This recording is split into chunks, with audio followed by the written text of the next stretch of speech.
কঠিন পরিশ্রম ও সদিচ্ছা দ্বারা সব কিছু প্রাপ্ত করা সম্ভব।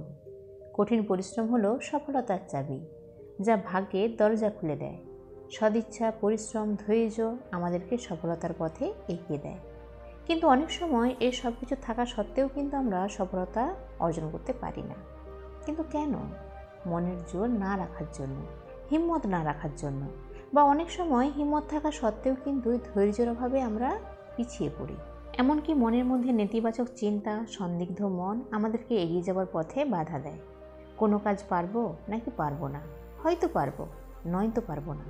এই সন্দিগ্ধ মন কিন্তু আমাদেরকে দু পা এগিয়ে দিলে 4 পা পিছিয়ে নিয়ে আসে। আর এরকমভাবে কখনোই কোনোভাবেই সফলতা অর্জন করা যায় না। সদিচ্ছা আর পরিশ্রম করলে ভালো ফল অবশ্যই পাবেন। এই প্রসঙ্গে গৌতম বুদ্ধ তার ভক্তদের একটি সুন্দর কাহিনী শুনিয়েছেন। তো বন্ধুরা, চলুন আমরাও সেই কাহিনীটা একটু শুনে নিই। এক গ্রামে এক কৃষক বাস করত। সে খুবই গরিব ছিল। থাকার মধ্যে কাঠা কয়েক জমি ছিল তার মাত্র। সেই জমিতেই সে ফসল ফলিয়ে কোনো ক্রমে সংসার চালাতো। তার জন্য সে উদয়স্ত পরিশ্রম করত। জমিতে লাঙল করা, মাটি তৈরি করা, বীজ বোনা, ফসল কাটা সব সে নিজেই করত। কখনো কারোর কাছে হাত পেতে সে সাহায্য নিত না। জমিতে লাঙল করার জন্য তার নিজে 2টি বলদ ছিল, কিন্তু হঠাৎ একদিন তার মধ্যে একটি বলদ মারা যায়। কৃষকটি হতাশায় ভেঙে পড়ে, কারণ জমিতে চাষের জন্য ওই বলদ 2টিই তার ভরসা ছিল। মন খারাপ করে বসে থাকার সময়ও তার ছিল না, কারণ জমিতে লাঙল করার ও বীজ বোনার সময় বয়ে যাচ্ছিল। কিছু একটা ব্যবস্থা তাকে করতেই হতো। আর এই মুহূর্তে আরেকটি বলদ কেনা তার পক্ষে তো কোনোভাবেই সম্ভবপর ছিল না। তাই সে তার লাঙলের একদিকে একটি বলদ আর একদিকে তার স্ত্রীকে জুড়ে দিল। এভাবে সে জমিতে লাঙল করতে লাগলো। ঠিক সেই সময় ওই পথে রাজা রথে চড়ে যাচ্ছিলেন। রাজামশাই এই করুণ দৃশ্য দেখে অবাক হয়ে গেলেন, কষ্ট পেলেন মনে মনে। কৃষকের কাছে এসে বললেন, এ কি করছো তুমি? একদিকে বলদ আর একদিকে তোমার স্ত্রীকে দিয়ে লাঙল করছো। আমার রাজ্যে এরকম দৃশ্য দেখবো আমি কোনোদিনও আশা করিনি। কৃষকটি বলে, কি করবো রাজামশাই, আমার একটি বলদের মৃত্যু হয়েছে, আর এদিকে জমিতে লাঙল করাও জরুরি হয়ে পড়েছে, নয়তো বীজ বপন করতে পারবো না, আর ফসল ফলাতে না পারলে না খেয়ে মরতে হবে আমাদের।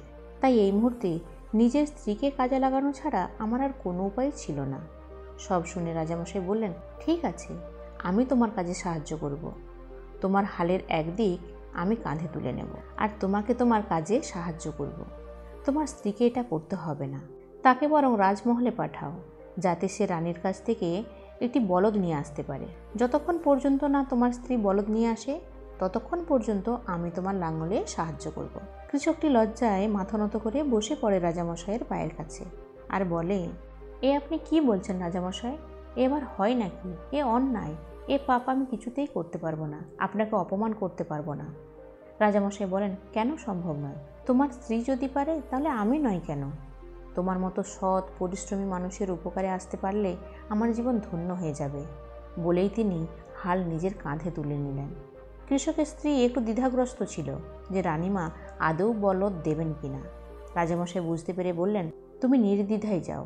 কৃষকের স্ত্রী রাজমহলে গিয়ে রানীমাকে সব বললেন। রানীমা সব শুনে বললেন, বোন, এই একটি বলদ দিয়ে কি করে কাজ হবে? তোমাদের বলদ তো আমাদের বলদের মতো এতটা শক্তিশালী নয়। তাহলে তোমাদের বলদ আমাদের বলদের সাথে কি করে কাজ করবে? তার থেকে বরং তুমি 2টি বলদই নিয়ে যাও এবং ভালো করে চাষের কাজ করো। রানীমার এমন উদারতা দেখে কৃষকের স্ত্রী অবাক হয়ে গেল। বলল, আপনাদের মতো অভিভাবক পেয়ে আমরা ধন্য রানীমা। এরপর তারা খুশি খুশি জমিতে বীজ বপন করে। এরপর যখন ফসল ফলার সময় হলো, কৃষক যেন নিজের চোখকে বিশ্বাস করতে পারল না, কারণ জমিতে প্রচুর ফসল ফলেছিল। আর জমির যে অংশে রাজা নিজের কাঁধে হাল তুলে নিয়েছিলেন, ঘাম ঝরিয়েছিলেন, সেই অংশ যেন সোনা ভুলেছিল। আসলে যে রাজ্যে রাজা এত সৎ, এত পরিশ্রমী, প্রজাপালক, সেই রাজ্যে এমন সোনার ফসলই ফলে। তো বন্ধুরা, কাজ যতই পরিশ্রমের হোক না কেন, সেটা না করে কখনোই পিছিয়ে পড়বেন না। আগেই ভেবে নেবেন না যে আমার দ্বারা এটা হবে না। আসলে কাজ এতটাও মুশকিল নয়, যতটা আমরা না করেই সেই কাজটাকে মুশকিল বানিয়ে তুলি। কাজ করার জন্য যেমন পরিশ্রম লাগে, তেমনি প্রয়োজন দৃঢ় সংকল্প। আপনার সংকল্প যদি দৃঢ় হয়, তাহলে কোনো রকম নেতিবাচক চিন্তা আপনার মনকে বশে আনতে পারবে না এবং আপনার সংকল্প থেকে আপনাকে বিচ্যুতও করতে পারবে না। তাই মনের মধ্যে দৃঢ় সংকল্প রাখুন, চেষ্টা করুন, পরিশ্রম করুন, সফলতা আসবেই। তো বন্ধুরা, গল্পটা কেমন লাগলো অবশ্যই আমাকে জানাবেন এবং এই সফলতা প্রসঙ্গে আপনাদের কি মত তাও আমাকে কমেন্ট করে জানাবেন। লাইক করবেন, প্রচুর প্রচুর শেয়ার করবেন ভিডিওটা, যাতে করে আরও অনেকের কাছে এই বার্তাগুলো পৌঁছে যায়। আর এই ধরনের গল্প, এই ধরনের ভিডিও পাওয়ার জন্য আমার চ্যানেলটাকে অবশ্যই সাবস্ক্রাইব করবেন এবং বেল নোটিফিকেশনটি অন করবেন। এরপর আসবো আবার অন্য কোনো গল্প নিয়ে। সবাই ভালো থাকবেন। ধন্যবাদ।